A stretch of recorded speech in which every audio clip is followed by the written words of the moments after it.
ಸಹೋದರ ಸಹೋದರಿಯರೇ, ನಿಮಗೆಲ್ಲರಿಗೂ ಸಂತ John the ಬ್ರಿಟ್ಟೋ church Narampady Kasaragod ಇದರ ಧರ್ಮಗುರುಗಳಾದ ವಂದನೀಯ ಫಾದರ್ ಜಾನ್ ಬ್ಯಾಪ್ಟಿಸ್ಟ್ ಮೋರಸ್ ರವರು ಮಾಡುವ ನಮನಗಳು.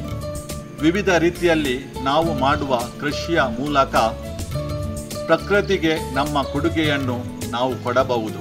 ನಮ್ಮ ಚರ್ಚ್ ಅಧೀನದಲ್ಲಿರುವ 1 ಎಕರೆ 37 ಸೆಂಟ್ಸ್ ಗದ್ದೆಯಲ್ಲಿ ಭತ್ತದ ಬೆಳೆಯನ್ನು ಮಾಡಲು ನಾವು ತೀರ್ಮಾನವನ್ನು ಕೈಗೊಂಡೆವು. ಭತ್ತದ ಬೆಳೆಯನ್ನು ಮಾಡಲು ಚರ್ಚ್ ಪಾಲನಾ ಸಮಿತಿಯಿಂದ 3 ಸದಸ್ಯರನ್ನು ನಾವು ನೇಮಿಸಿದೆವು. ಸಿಪ್ರಿಯನ್ ಡಿಸೋಜಾ ಗೊಸಾಡ, ಅನಿಲ್ ಫ್ರಾನ್ಸಿಸ್ ಕ್ರಾಸ್ತಾ ಪಾತೇರಿ ಹಾಗೂ ಸಂತೋಷ್ ಡಿಸೋಜಾ ಗೊಸಾಡ. ನೇಜಿ ತೆಗೆಯುವ ಕಾರ್ಯವನ್ನು ನಮ್ಮ ಚರ್ಚಿನ ಸುಮಾರು 52 ಜನರು ಒಟ್ಟಿಗೆ ಸೇರಿ ಆ ನೇಜಿಯನ್ನು ತೆಗೆಯುವ ಕಾರ್ಯಕ್ಕೆ ಹಾಗೂ ನೇಜಿಯನ್ನು ನೆಡುವ ಕಾರ್ಯಕ್ಕೆ ಬೇಕಾಗುವ ಗೊಬ್ಬರವನ್ನು ಹಾಕುವ ಮೂಲಕ ನಮ್ಮ ಜೊತೆಯನ್ನು ನಮಗೆ ಕೊಟ್ಟರು. 3 ಗದ್ದೆಯಲ್ಲಿ ನೇಜಿಯನ್ನು ನೆಡುವ ಮೂಲಕ ತಮ್ಮ ಸಹಾಯ ಹಸ್ತವನ್ನು ನೀಡಿದರು. ನಮಗೆ ಸಹಾಯ ಹಸ್ತವನ್ನು ನೀಡಿದ ಪಾಲನಾ ಸಮಿತಿಯ ಉಪಾಧ್ಯಕ್ಷರಾದ ರವಿಕುಮಾರ್ ಕ್ರಾಸ್ತಾ, ಕಾರ್ಯದರ್ಶಿ ವಿಲ್ಫ್ರೆಡ್ ಮೊಂತೇರೋ ಹಾಗೂ ಎಲ್ಲ ಪಾಲನಾ ಸಮಿತಿಯ ಸದಸ್ಯರಿಗೆ ನಾನು ಕೃತಜ್ಞತೆಯನ್ನು ಸಲ್ಲಿಸುತ್ತೇನೆ.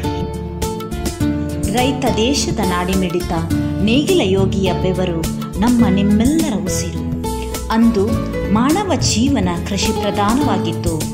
ದಿನೇ ದಿನೇ ಮಾನವ ಚಿಂತನೆ ವೈಜ್ಞಾನಿಕತೆ ಬೆಳೆದಂತೆ ಮಾನವ ಪರಿಶ್ರಮದ ಜೀವನ ಶೈಲಿಗೆ ವಿದಾಯ ಎನ್ನುತ್ತಾ ತಾಂತ್ರಿಕತೆಯ ಜೀವನವನ್ನು ಮೈಗೂಡಿಸಿಕೊಳ್ಳುವ ವ್ಯವಸ್ಥೆ ನಮ್ಮ ಪರಿಸರದಲ್ಲಿ, ಪ್ರತ್ಯೇಕವಾಗಿ ಪಟ್ಟಣಗಳಲ್ಲಿ ಕಾಣಸಿಗುವುದು ಸರ್ವೇ ಸಾಮಾನ್ಯ. ಜನಸಂಖ್ಯೆ ದಿನದಿಂದ ದಿನಕ್ಕೆ ಹೆಚ್ಚುತ್ತಾ ಇದೆ. ಅನ್ನ ಬೆಳೆಸುವ ಕೈಗಳು ಕಡಿಮೆಯಾಗುತ್ತಿದ್ದರೂ ಅನ್ನ ಉಣ್ಣುವ ಕೈಗಳು ಹೆಚ್ಚುತ್ತಾ ಇವೆ. ಇಂದು ಕೊರೋನಾ ಎಂಬ ಮಹಾಮಾರಿ ವೈರಸ್ ಇಡೀ ಪ್ರಪಂಚವನ್ನೇ ಅಲ್ಲೋಲ ಕಲ್ಲೋಲ ಮಾಡುವಂಥ ಪರಿಸ್ಥಿತಿ ನಾವು ನೋಡುತ್ತಾ ಇದ್ದೇವೆ. ಇಂಥ ಪರಿಸ್ಥಿತಿ ದೇಶ ವಿದೇಶಗಳಿಂದ ಕಾರ್ಮಿಕರು ತಮ್ಮ ಮನೆ ಊರಿಗೆ ಬರುವ ದಾರಿ ಹಿಡಿದಿದ್ದಾರೆ. ಇನ್ನು ಕೆಲವರು ಊರಿನಲ್ಲಿ ಇದ್ದು ತಮ್ಮ ವೈಯಕ್ತಿಕ ಹಾಗೂ ಕೌಟುಂಬಿಕ ಜೀವನಗೋಸ್ಕರ ತಮ್ಮ ಮನೆ ಹಿತ್ತಲಲ್ಲಿ ಕೃಷಿ ಮಾಡುತ್ತಾ ಸಾಗುತ್ತಿದ್ದಾರೆ.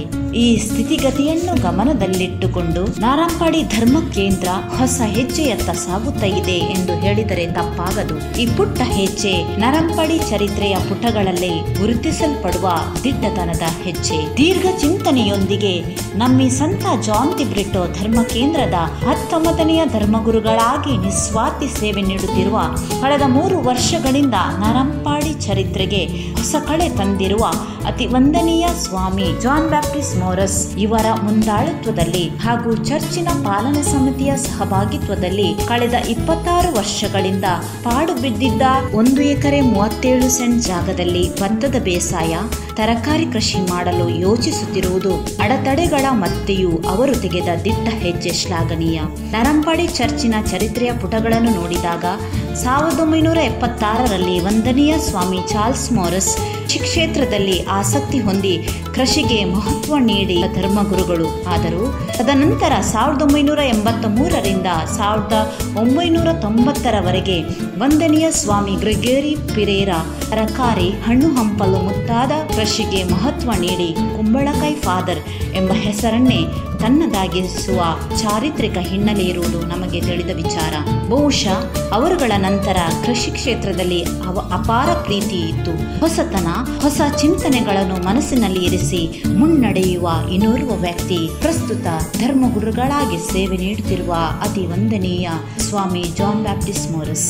ಇವರಿಗೆ ಕೈಗೆ ಕೈಕೊಟ್ಟು ಉತ್ಸಾಹ ಆಸಕ್ತಿಯಿಂದ ದುಡಿಯುವಂತಹ ಧರ್ಮಕ್ಷೇತ್ರದ ಉಪಾಧ್ಯಕ್ಷರುಗಳಾದ ಶ್ರೀಮನ್ ರವಿ ಕ್ರಾಸ್ತಾ, ಕಾರ್ಯದರ್ಶಿಗಳಾಗಿರುವ ಶ್ರೀಮನ್ ವಿಲ್ಫ್ರೆಡ್ ಮೊಂತೇರೋ ಹಾಗೂ ಚರ್ಚಿನ ಪಾಲನಾ ಸಮಿತಿಯ ಸದಸ್ಯರು, 9 ವಾಳೆಯ ಗುರ್ಕಾರ್ ಅವರು, ಧರ್ಮ ಭಗಿನಿಯವರು ಹಾಗೂ ಚರ್ಚಿನ ಸಮಸ್ತ ಬಾಂಧವರು ವೈಜ್ಞಾನಿಕ ಚಿಂತನೆಯ ಪ್ರಕಾರ ನಮ್ಮ ಶರೀರಕ್ಕೆ ಪ್ರತಿದಿನ 50 ಲೀಟರ್ ಆಕ್ಸಿಜನ್ ಬೇಕು. ಆದರೆ ಒಂದು ಮರದ ಎಲೆಯಿಂದ ದೊರೆಯುವ ಆಕ್ಸಿಜನ್ ಕೇವಲ 5 ಮಿಲಿಲೀಟರ್. ನಮ್ಮ ಆರೋಗ್ಯ ಉತ್ತಮವಾಗಿರಬೇಕಾದ್ರೆ ಸ್ವಚ್ಛ, ಸುಂದರ, ಹಸಿರು ಪರಿಸರ ನಿರ್ಮಾಣವಾಗಬೇಕು. ಇದು ಕೃಷಿ, ಗಿಡ ನೆಟ್ಟು ಬೆಳೆಸುವುದರಿಂದ ಸಾಧ್ಯ. ಪ್ರಕೃತಿ ನಮ್ಮ ಮನೆ ಎಂದಿದ್ದಾರೆ ಜಗದ್ಗುರು ಫ್ರಾನ್ಸಿಸ್. ಹಾಗೂ ಇವರು 2015 ಜೂನ್ 18ರಂದು ಲೌದಾತೋ ಸಿ ಎಂಬ ಪತ್ರದ ಮುಖಾಂತರ ಇಡೀ ಜಗತ್ತನ್ನೇ ಪ್ರಕೃತಿ ರಕ್ಷಣೆಯತ್ತ ಕಾರ್ಯವೆಸಗಲು ಹುರಿದುಂಬಿಸಿದ್ದಾರೆ. ಪ್ರಿಯರೇ, ಅಳಿಸಲಾಗದ ಚಿತ್ರ ನಮ್ಮಿ ಪ್ರಕೃತಿ. ಇದರಿಂದ ಈ ಉಡುಗೊರೆಯನ್ನು ರಕ್ಷಿಸುವ ಜವಾಬ್ದಾರಿ ಪಡೆದ ನಾವು ಇದನ್ನು ರಕ್ಷಿಸೋಣ. ನಮ್ಮ ಮುಂದಿನ ಜನಾಂಗಕ್ಕೆ ಈ ಮೌಲ್ಯ ನೀಡುವಂತ ನಾವು ಆಗೋಣ ಎಂದು ಹೇಳುತ್ತಾ, ಉತ್ಸಾಹದಿಂದ ನೆಡುವಂತಹ ನೇಜಿ ಈ ಬೇಸಾಯ ಕೃಷಿ ಅತ್ಯುತ್ತಮ ಇಳುವರಿ ತರಲಿ ಎಂದು ಶುಭ ಹಾರೈಸುತ್ತೇವೆ.